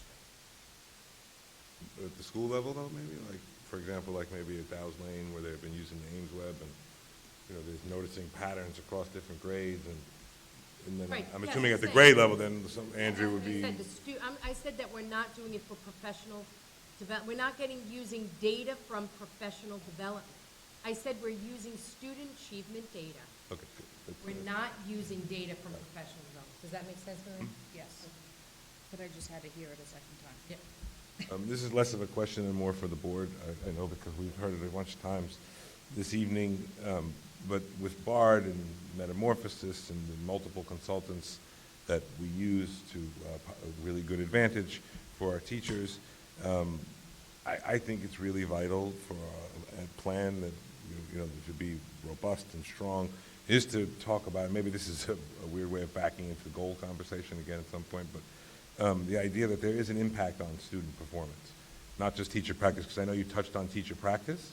I know Raina touched on teacher practice, which is great, but also, how does it impact student performance? Because at the end of the day, any investment that we make should improve student performance and student experience. So I think there should be, we don't have to hash it out now, but I think, for discussion to be sort of portion of that plan is what is the impact on students? And then do we want to talk about that now, or do you want to talk about it later? Like, yeah.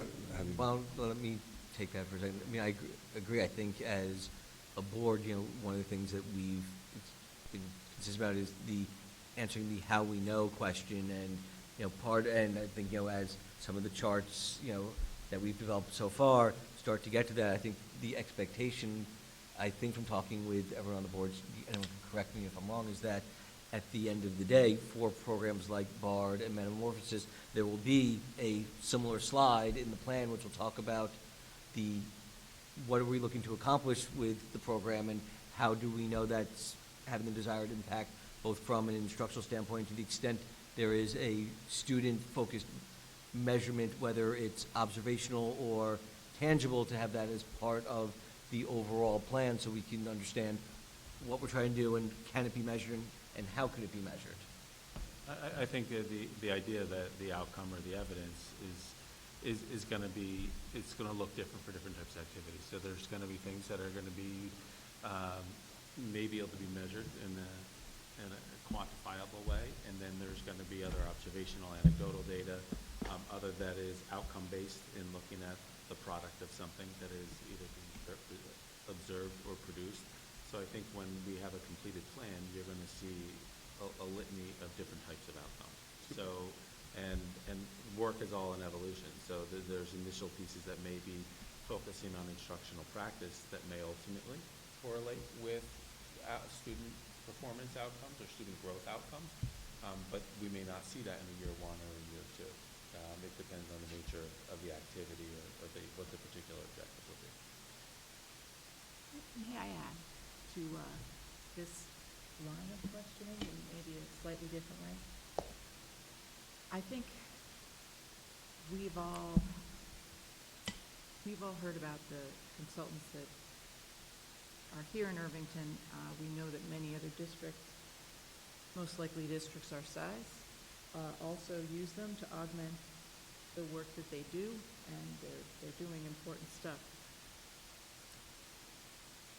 But I think what I hear everybody trying to get at is also around, are they here permanently, or are they here temporarily?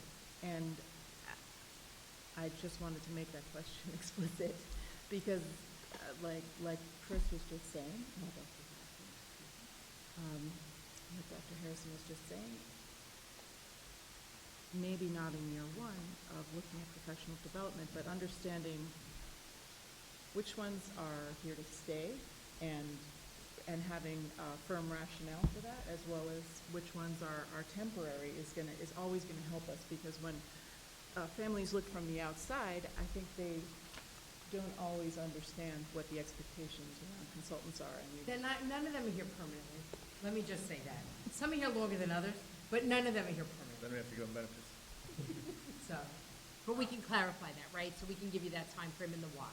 Right. And to add to Moore's line of questioning, or comments, I should say, like Dr. Harrison said, it's depending on the nature of the activity. So using the example of Irvington High School, where the department chairs are analyzing and using data to lead dialogue, and I'm not going to read the whole thing. That is something that is ongoing and would be ongoing year after year. But using an example like, let's say, our high school department chairs, I believe you use this as an example, go off to BOCES for additional training on something. That's a very specific one-time thing, right? Maybe that's not a good example. So what I would like to see also, but it's gonna need a couple more columns, I think, to add, because, and it's not appropriate for all of these. When we have a consultant come in, let's just say a consultant comes in for 1 year to work with a particular grade, let's say, to achieve a specific goal, it's a set cost, and what does that look like? So let me give you an example. I think that might happen. I think it might also would take into account what Morris. Foundations is a really good example. But when we started with foundations, we had a 4-year plan. And we rolled out that plan, and then each year we reduced the amount of time that that consultant was here, to the point where we ensured that Andrea and Deb at the time understood, knew enough about foundations. We then got Nancy Deacon, who also knows foundations. So we no longer needed that consultant here. We had implemented, we were set, we felt like we had a consistent approach, and now it's up to the building administrators to make sure that we continue to implement what we plan. We no longer need the consultant. Right, so let's, using that as an example, let's say we were doing that right now. What, and adding to this PD plan, what I would like to see is, you know, is the teacher, you know, what does that look like? Time, when you say time used, they push in, or they get pulled out, you know, the grade as a whole gets pulled out, the teachers, and they're doing work together, and what the cost is. But that can't be, that's not gonna be asked of all of these things. It's depending on what is listed in this document you're producing. I'm just saying, I would, as a board, that's one thing that we've wanted to understand with some of these initiatives. Let me see if I can rephrase that maybe a little. Okay, go ahead. Yeah, so, Stephen Maria's example, if we have our chart and this was year 1 of foundations, I would expect it would say, this is year 1 of what we expect to be a 4-year plan, and, you know, this year, it's gonna be. We don't always, I just want to be honest, though, you don't we always have don't a plan. really always know. You know, there's a lot of variables. Foundations is such an easy example, right, because it's a program in a way. So that, I love using that as an example, it's so easy. But, you know, they're not always that easy. I think some of it is, we also sometimes, you know, we could bring in a consultant, and that consultant doesn't necessarily, we think that, because for us, I think the difference is, and I hear what you, I think the difference for us is, we see it through the theory of action, the instructional practices, and what we're trying to accomplish. Not necessarily through the consultant. And I'm not saying I can do what you're asking, but I guess I just want you to see, our point of view is not, we don't start with the consultant, we start with the goals and what we're trying to accomplish. No, I understand that, but That's then my one of the ways you point. want to accomplish it is by bringing in, you know, foundations, you know, the program, and it's, In order it's going to, to be 4 years. but in order to, it has to, in order to what? Right, Right? exactly. Foundations is so easy because the goal of foundations is to get kids to read, right? So you can measure that pretty easily, right? And to say, whatever the number of length of time it is not the point. The point is that it's spelled out, like, we're going to train teachers to use this system to the best of its ability, and the impact of that training and teachers excelling at this is not only in their teacher practice, in their, you know, in their observations, like you mentioned, but also in the percentage of students that are able to read, right? I mean, that's a concrete number. So I don't think Yeah. I think there's different examples that lead itself. Yeah, right, there are some and there are some that are not. I think that the point being that what was the impact of the professional development X on students, Right. No, exactly, but. and I where it's think- applicable. Right, but I think what Maria was trying to say was, in that would be, in order to get to where we want to be in that goal, we expect it's going to be 2 years, 3 years, 4 years, whatever it may be of, you know, what resource we're developing towards that. And that's part of it, but at the same time, you come back and say, this is something we didn't like, and we want to move on to something else. It's not as though, because it's in the plan, it's now a 5-year plan, you know, like Soviet style, where you have to follow it. We know it's going to. Plans get adjusted. Evolve and change over time. It's just, you know, each year, here's the snapshot of what we're trying to do, and we expect, though, this is going to be an ongoing work for multiple years, so we understand that it's something that's going to be a longer-term project and continuing, but at the same time, we don't want you to say, just because we told you this would be 4 years, we're stuck with it. You may come back and say, look, it's going great, but we think you're going to need more, less time, we want to shift based on what we're seeing from our teachers and our students. No, that's very helpful, Brian. explaining it that way, because it goes back to something you talked about earlier in the presentation, where every year you're looking at what you're doing now, what you did before, and what you're doing, what you're aiming for. And you need to be able to reflect that in your strategic plan exactly that way. Yeah, but Which is a format that you actually had in the spring presentation. Mhm.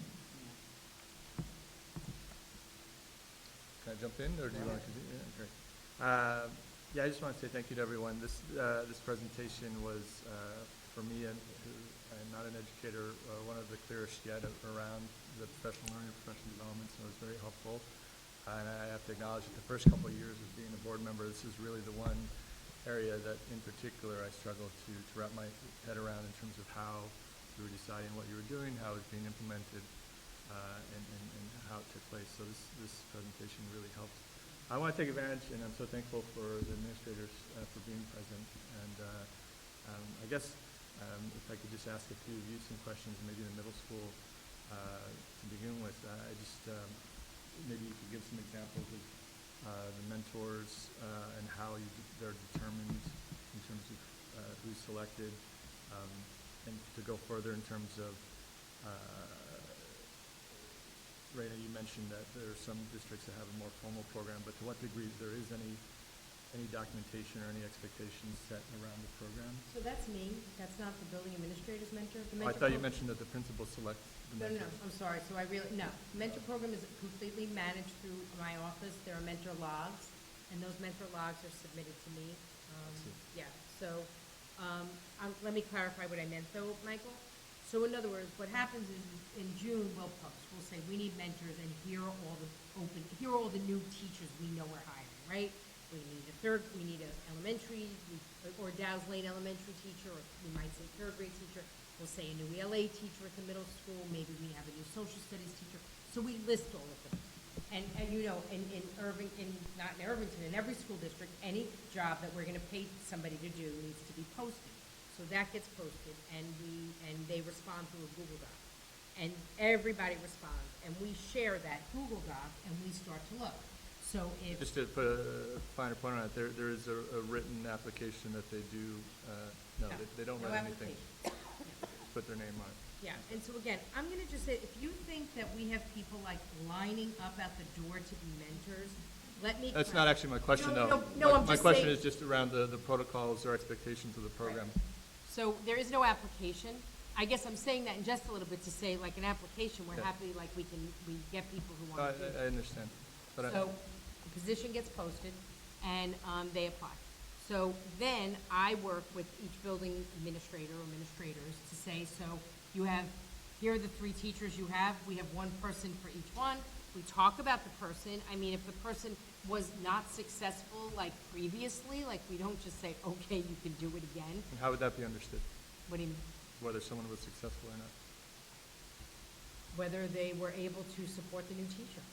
Right, is there an observation, evaluation? No. That's it's just negotiated, by the way. We can't observe, we can't evaluate. discussion mentors. or any sort of commentary around the process other than No. your discussion? No. Okay. All right, thank you. Let me try again then with, perhaps we could talk about in terms of at the middle school, if I could ask a question around the BARD program, and in terms of, it's not 100% participation, so who is participating? Is there a way you could clarify? Does every teacher participate in BARD, or some teachers? And Can I ask a question and just stop you right there? I thought, and I just need a little clarification, I thought this meeting tonight was for us to get on the same page as to what we want the PD plan to look like. right, but can I ask And- questions related to the presentation? Well, but that is, I thought that was the goal, like asking how do we know, like specifically how this program is working or the results of this.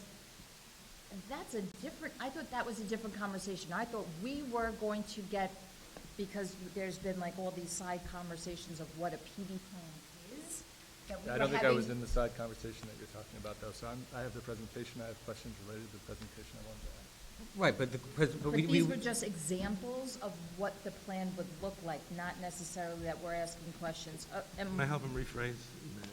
Because I hear this thing, the question that I hear related to what Maria is trying to get at is, can we see in the plan sort of what BARD is doing on a whole scale, with whom and when? I think those are the Yes. kinds of things that should be in the plan. Exactly, and I think we all agree that it should be in the plan. It's not for discussion today because people haven't come prepared to speak to the particular plans and When particular we do, programs. can we get to that place? Yeah, I think we're uniform in that Yes. when we have the document prepared, that will be one of the issues addressed, and then we'll be able to dig in deeper in terms of the how we know and what's going on, and use that as a discussion of the particular plans and programs. Yeah. Yes, no? I'm not sure what that means in terms of what we want to see in the PD plan. I'm talking about when we want to see in the professional development plan. I think what I hear Michael suggesting or getting towards is, we have met BARD, or what is it, BARD what? Yeah. What's it called, the full name? Hard writing is thinking. BARD writing is thinking. Is every ELA teacher taking that? Are they not getting professional development? Is that professional development, when it's needed, as some of the things that Rana described in the presentation? Is it prescribed to all the ELA teachers in the middle school? I think maybe to Dave's point, I think you're going to get a window into exactly what you're talking about from the plan. We're going to identify providers, we're going to identify the form of delivery, and potentially the audience. We're also going to have cost factors linked to this as another angle to add to this. But we're going to see that. There has to be a reasonable level of detail, and I don't want to set expectations that we're not going to be able to deliver upon every single point. There's always can be something where there's going to be another question or more information on another layer. The idea of having a district level PD plan is to have a global perspective of what is happening in our schools, what our focal points are, what our objectives are, and the outcomes, the identification of the different structures that are in place, an overview of the types of providers that we have, or the partners that we have in our professional learning initiatives. So we're not going to be able to hit on every single angle. Like when Raina went through and identified all the different opportunities that exist, whether it be time or the different objectives, we're not going to see every single one of them accounted for. What you're going to see is the broader objectives, the focus, the activities, how we're engaging, who we're engaging in cases where it's applicable. There may be opportunities for cost. So I think you're going to see that, but I think we just have to manage expectations. It's not going to be for every single specific opportunity or initiative that can potentially surface. And that's what I meant by when you earlier said, depending on the nature of the activity. Like the mentor program is something that would be on there because, one could assume that you're going to need mentors every year. So that's just something, but using Amplify as an example, the first year, that was, you brought it in the first year, there was a set cost for that year, what that looked like, I just want to clarify about the mentor. We've had a mentor program. I understand. I'm not sure everybody knows. The mentor program is negotiated with the union. So that is not something that gets listed, right. It's what you're saying. It's not the same category. It's why when I presented tonight, you saw it was its own slide. It's like there are components that fall under this big umbrella of professional learning. But those are not things that we change or do every year. Those are things, they are systems, they're an approach. It's a system we have for mentoring. We could argue that we need a better system, or we don't like our system, or we love our system, whatever, but it's a system. Unlike identifying an area for growth, for professional growth, where we are identifying an individual or a person or an organization or an opportunity outside of school, outside of the district, where we might be able to provide professional. So it's a very different, and that, I think what Chris said is helpful. This was meant to provide you with a frame. Of what the I ultimate also think it's plan important for us to understand not only the frame of what we're expecting, what the impact of that is going to be and why, right? Why? Like, why did we bring BARD in? What was the reason? Does anybody sitting at this table know why BARD is here, why we pay BARD every year? Anybody have a clue? It predated you. You have any idea, Aaron? Do you have any idea, Michael? He was on the board then. Dave, I think we're addressing those points, and that idea is what is the objective, and you're gonna see activities and providers But that's what the embedded outcome within would that, and then you will look at outcomes, and some of the outcomes are gonna be, realized in different ways, as we said before. Some are gonna be product-based, some are gonna be observable, and others are gonna maybe be more centered in student growth or achievement data. I hear you. Right. I but know. Just to clarify, I mean, I want to ask this. So the consultant idea is different than the mentor idea. And the mentor idea is designed for things to happen generally in September. New teachers. New teachers. No, because this is what I thought I heard. Not September. Well, So new teachers. we are required by New York State Education to provide mentors to teachers who come in who have their initial cert, and we kind of use the frame of have not been tenured. Right. But that, it's not September. They are mentors all year long for these teachers. So Oh, no. In my head, I was just, that's that old thing, like the September to June calendar. I just meant there's some start date and it's an all year Yes. long process. And it ends. It's a And then it start ends. and it ends. I mentored you. You're now going into your second year. Right, you don't get- explained if you're a tenured teacher, it's more of a cultural thing. If it's a non-tenured Yes. thing, it's a little deeper than that. You might do this also, I guess, for long-term substitutes who come in. Mentor? Yeah, if For they- long-term leave replacements, we do. Yeah, okay. But when we talk about consultants, that's more program-based. And then, is there ever a case in which you have a tenured teacher who's here, not a new teacher who's coming in, that you provide mentoring to someone who seems to be needing it at some point in their career? Because we talk about lifelong learners. Only if they were put on some sort of an improvement. Okay, thank you. So I'll just jump back in here. So the suggestion is that I frame it around questions that I would have in the future about a plan that would be prospective on work to occur in PD. Is that the suggestion here? I think so. I mean, it's really what we're trying to do is talk about, at the end of the day, we're going to get a document called a PD plan, and what it is that we're looking for that document to contain, so that we're all in, hopefully, alignment in terms of, at the end of the day, what that is going to look like, so we don't get a document 6 months from now and everyone's saying, oh, this isn't what I was expecting. We're trying to, this discussion is to hopefully avoid that potential pitfall and to be able to give some clear direction and guidance to the administration of what, as a board, we want to see at the end of the day. Cool.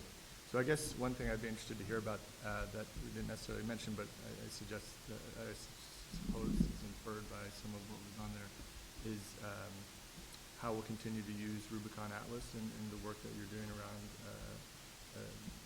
curriculum and assessment. Certainly, I was and have been very supportive of the work around it as a overarching opportunity for you as administrators, for teachers, and then even for the board and community to understand and continue to evolve the work around curriculum assessment. Just some examples for you that I've been asked, do we have civics throughout our K-12 education, or what are we doing around climate change? And I found that the Rubicon Atlas was very helpful for me to be able to go and look and see, and be able to state to people, oh, if you're looking in kindergarten or third grade or fifth grade or in the high school, here's what's happening around civics or around climate change. So I'm sure that it's even more powerful for you, and I'd like to know whether that continues to be a vibrant and integral part of the work you're doing, or if that for some reason it's not really the case, then as a plan, what does the future hold for? Yep. So I think, all three, I think almost at least 2 of the 4 examples I shared tonight are directly aligned with. So I guess, Michael, I'm not sure. That is our commitment, that we're continuing to develop our units. We're shifting to ensure that the assessment alignment is there. Yeah. So I was just making it more explicit, I guess. But again, I think, to me, what I was saying, there's, I think, a difference between curriculum and professional development in terms of providing, for supporting Rubicon Atlas, and if we're continuing to provide some professional learning around that tool, how teachers can use it, and how they're using it either to align their assessments. I think that's for a PD plan, in my view. I think, you know, Well, can I expound on that a little bit? Because what would be in the PD plan would be who's, because there's, it's, doing work on Atlas is not professional development. Does some occur while teachers are talking about it? Yes, but it's very informal. It's not professional learning, okay? It's not. So what would be in a professional learning calendar or a professional learning plan would be, to Michael's point, is when they're building out these assessment pieces, who's leading, and in this case, Ren, I think, pointed out that it's the coaches, there are team leaders who do it, that are giving professional development to other teachers on how to build assessments based on PD maybe they got from Metamorphosis on task something, right? So what I think we should see in a plan is something not little less haphazard, right? Then we do it here because of this, then over here sometimes we do this. But like if we're bringing in Metamorphosis to do PD, it's with this group of people is turnkeying it to this group of people. And that's a plan, right? So then that PD has ultimately this result. well, no, Can I just, Yeah.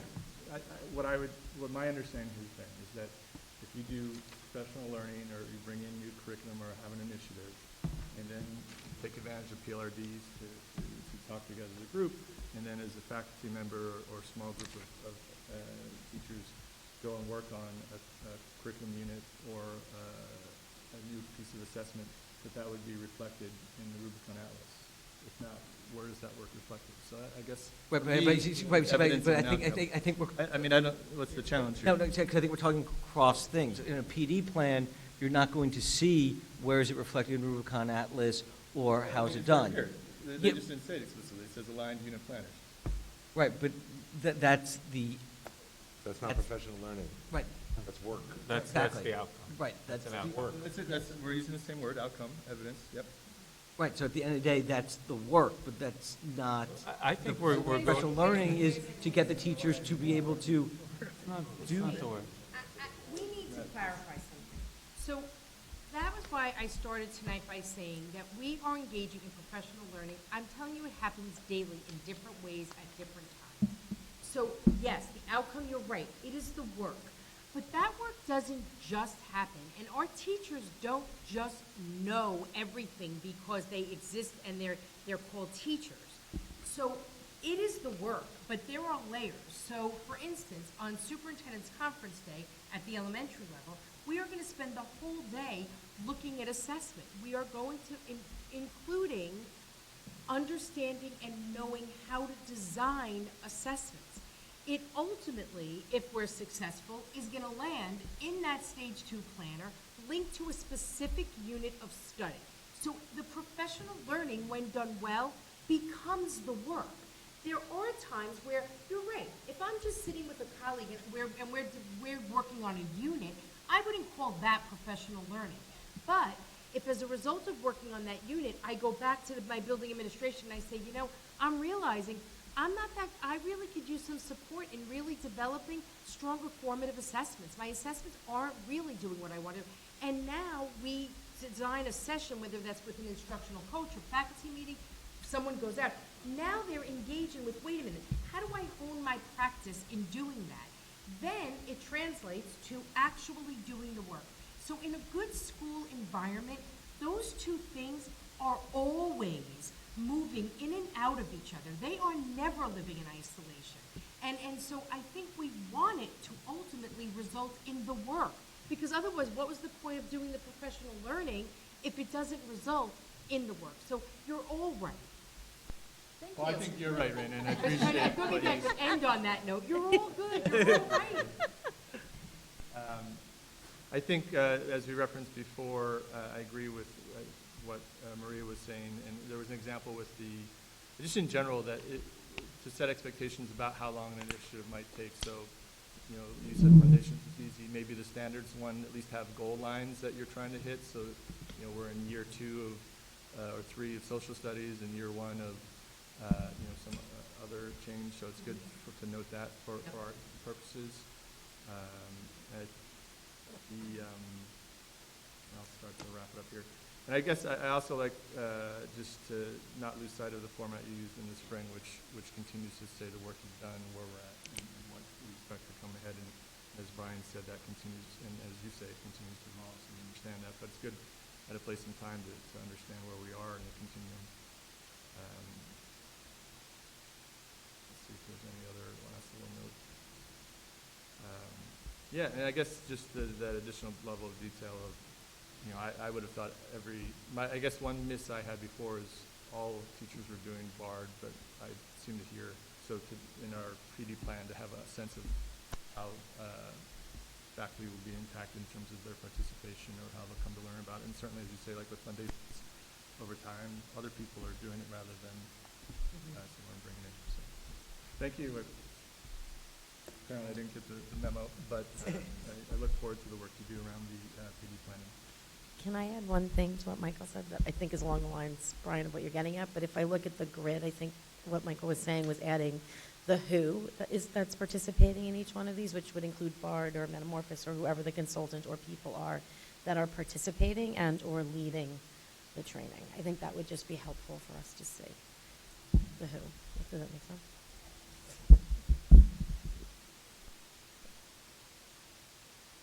I have no more questions. Thanks, everybody. Neither. Thank you very much.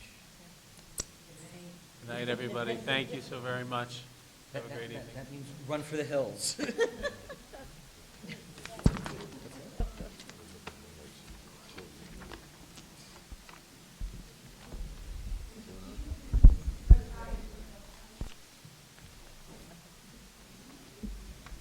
Yeah, so now we have, yes, the rest of the agenda. So, any questions on the consent agenda before we move to that?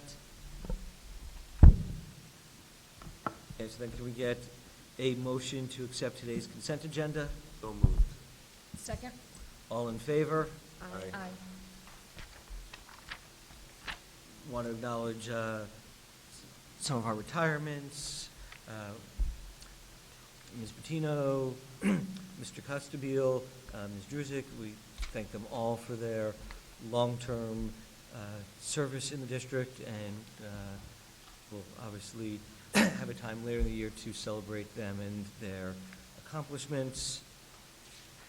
I think we now have our next meeting is Tuesday, November 5th at 7:30 in this room. And now can I get a motion to adjourn to executive session for matters pertaining to the employment history of particular persons? So moved? Second. All in favor? Aye. Aye.